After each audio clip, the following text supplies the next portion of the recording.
Достар, құпия сырлар каналына қош келдіңіздер. Жеңгесі мен қайнысының бір төсекте болып жүргендер жайында болмақ. Қарапайым отбасында дүниеге келдім. Әпкелерім бар.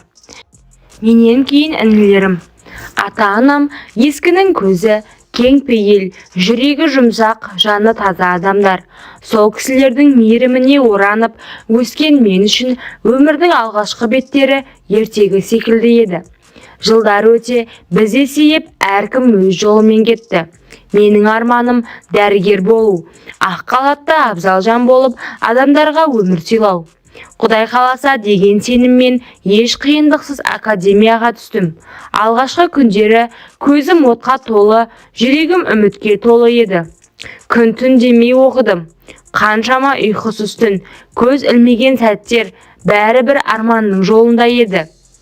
Бірақ тағдырдың өз жоспары бар екен ғой. Академияның 4-ші жылында өмірімнің бағыты өзгере бастады. Ол менің тыныш әлемімді төңкерген жігіт еді. Бір қарағаннан ақ жүрегім дүрсілдеп, ішімде бұрын соңды болмаған сезім оянды. Сабырлы, сымбатты, сөйлегенде жүрегіңді жылтып жіберетін дауыс. Алғашында уақытша сезім ғой деп өзімді жұбаттым. Бірақ уақыт өте бәрі шынайы болып кетті. Біз жиі кездесетін болдық. Таңертең хабарласып, кешке дейін сөйлесетінбіз. Ол мені болашағым дейтін, ал мен оны тағдырым деп қабылдадым. Сезім оты мені алға емес, басқа жолға жетеледі. Бір күні ол маған, сенсіз өмір сүре алмаймын, тұрмысқа шықшы деді. Сол сәтте ғашықтықтан соқыр болған мен келісе кеттім.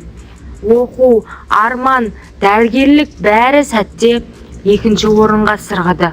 Мен махаббатты таңдадым. Сөйтіп басқа орамал салынды. Студенттік партаны артқа тастап, тұрмысқа шықтым. Тұрмысқа шығып, академия оқи алмай 4 жылын ғана бітірдім. Барлығы мен таңдаған күйеуімнің кесірі еді. Өте қызғаншақ мінезінен таяқ жеп, ауру анасының құшағына тығылып жылайтын едім. Енем өте момын жан, тек ауру ғана болмаса. Біз үлкен бір үйде тұрдық. Қайнағам, абысын, енем және біздер. Жас отбасы деген атымыз болса да, абысыным өте нашар. Үнемі абысынымның кесірінен күйеуім ұрып тастайтын. Енем байқұста сол абысынның кесірінен аш, әрі өте жасық болып қалған. Үй қамақтағы тұтқын. Сөйтсем абысыным бір бұты байында, екінші бұты қайнысында, екеуінде жіптей үйіріп, айтқанын қылғызып отырған әпенде. Екі сорлы ұлы да бір қатыннан аса алмай, туған шешесін бөлмеге қамап қойған. Енемді көргенде жылағаным әлі есімде. Әп-арық, аппақ шаштары ұйысып таралмағаны көрініп тұр. Тырнақтары өсіп, әр жерінен мүжіліп түсіп қалған. Аяғының тырнағы өскені соншалық, иіліп терісіне кіріп жараға айналған. Тіпті денесінің кірі күстеніп, жарылып кеткен. Байғұс кемпірді бөлмеден шығармай ұстаған. Сондағы шығармау себебі ауру жұғады деп. Енем бронхымен ауырған. Көкжөтел ешқандай ешкімге жұқпайды ғой. Тек генетика жолмен ғана беріледі. Енеме абысыным күстенген ласы тысқа өздерінен қалған құтқан тамақты береді. Суып кеткен шай мен қатқан нанды береді екен. Байғұс енем суып кеткен қызыл шайға қатқан нанды батырып жейді. Алғаш келін болғанда осы көріністі көріп қатты шошыдым. Енем жастайынан жетімдік көрген, өмірдің ащы дәмін ерте татқан жан екен. Тағдыр оған мейірім емес, сынақ сыйлапты. Күйеуі де, енесі де күн бермей, жастайынан еңсесін басып, ақыры қартайғанда ауру меңдеп, ешкімге керексіз болып қалған. Пенсиясы бар еді, бірақ ол да өз қолында емес. Сол үйдің отымен кіріп, күлімен шыққан абысыным енемнің картасын өзіне алып, ай сайынғы тиын тебенін бұрқыратып өз қажетіне жұмсайтын. Енем болса үнсіз, қорғансыз пәк сәбидей мүлгіп отырады. Көзіне қарасаң, бір кездегі мейірім мен үміттің орнына қорқыныш пен шарасыздық ұялаған. Кей күндері қолынан ұстап, шомылдырып шашын тарап, тырнағын алып, ыстық шайын беріп отырамын. Сол сәтте ғана жүзіне сәл жылылық кіреді. Бірақ менің бұл ісім абысыныма ұнаған жоқ.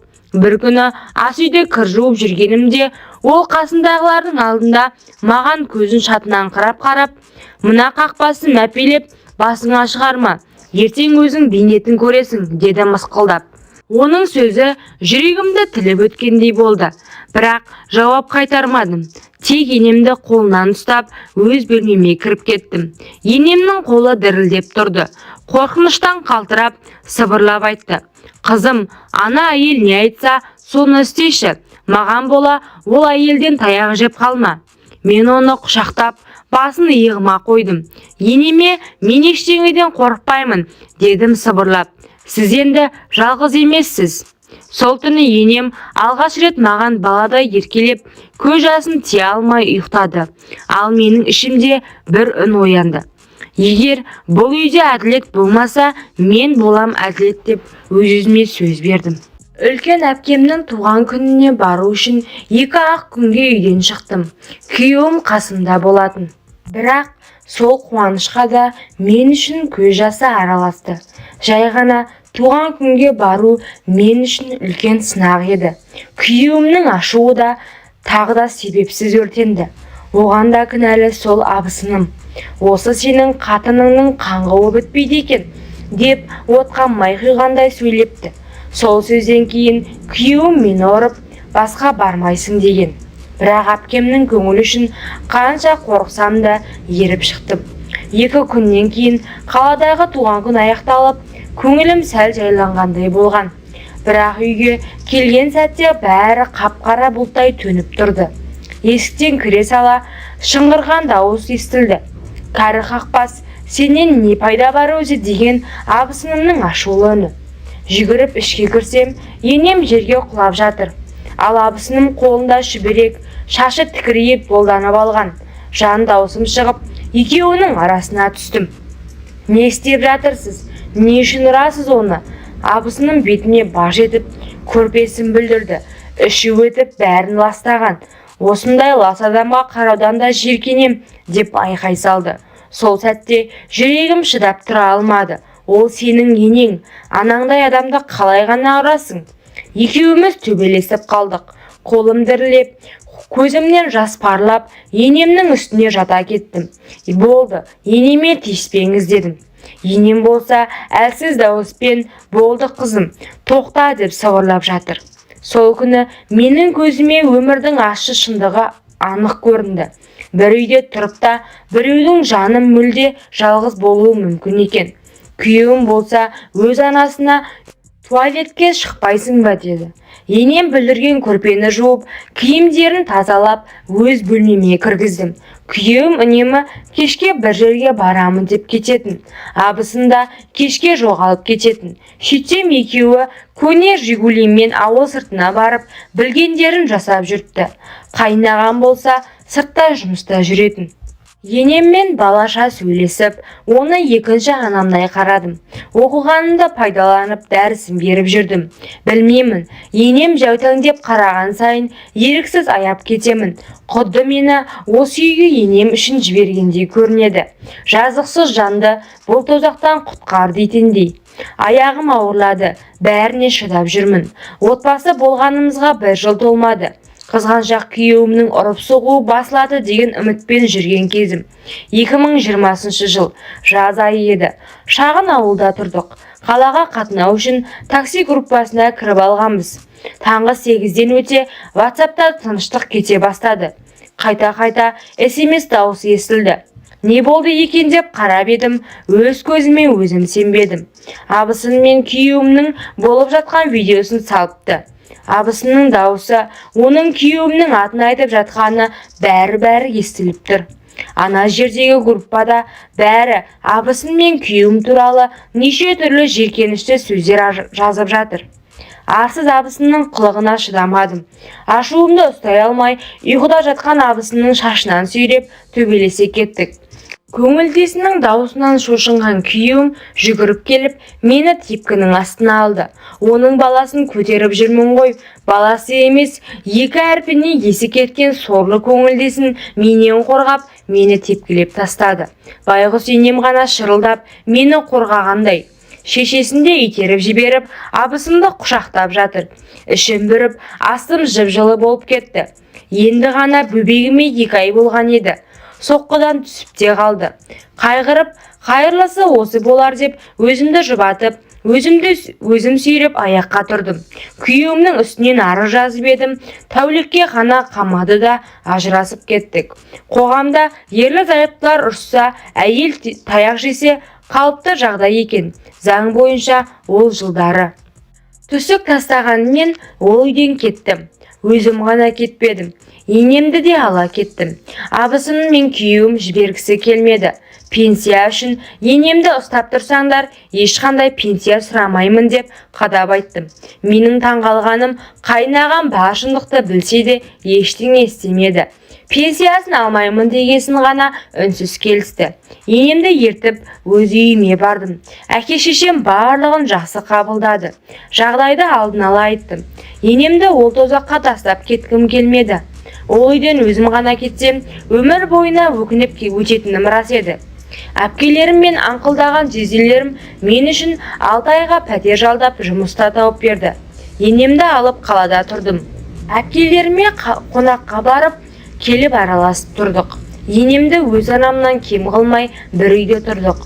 Мен жұмыста жүргенде үйде теледидар қарап отырады. Дәрілерін уақытылы ішіп жүрген енемнің беті бері қараған. Ол мені қызы сияқты қабылдап, кәдімгідей анасы мен қызындай болып кеттік. Десе де, ана жүрегі туған перзенттерін сағынады екен.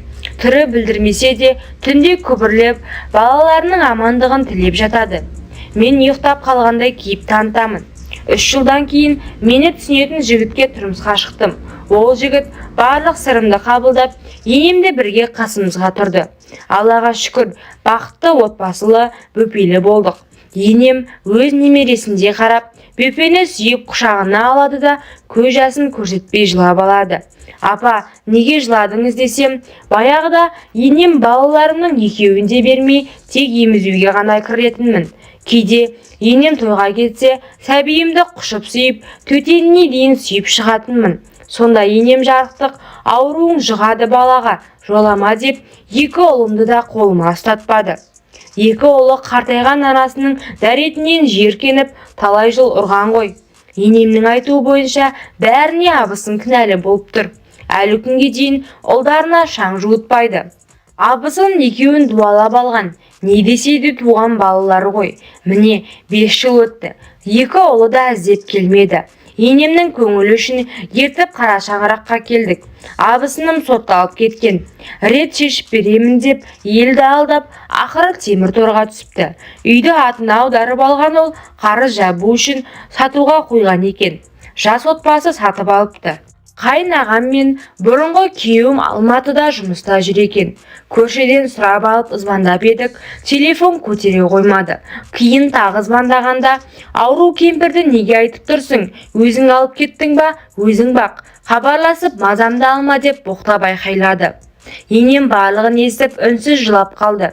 Содан кейін еш уақытта ұлдары туралы ештеңе сұрамады. Сөйтсем бәрімен қоштасып жүрген екен. Осы жаздың шілде айында өмірден өзді. Маған ақ батасын беріп, соңғы сөзде ұлдарым келді ма деп сұрай берді. 2 ұлы да телефон көтермей естіді, бәлкім естімеді, келмеді. Оқиғаға байланысты өз пікірлеріңізді жазып қалдырып кетіңіздер.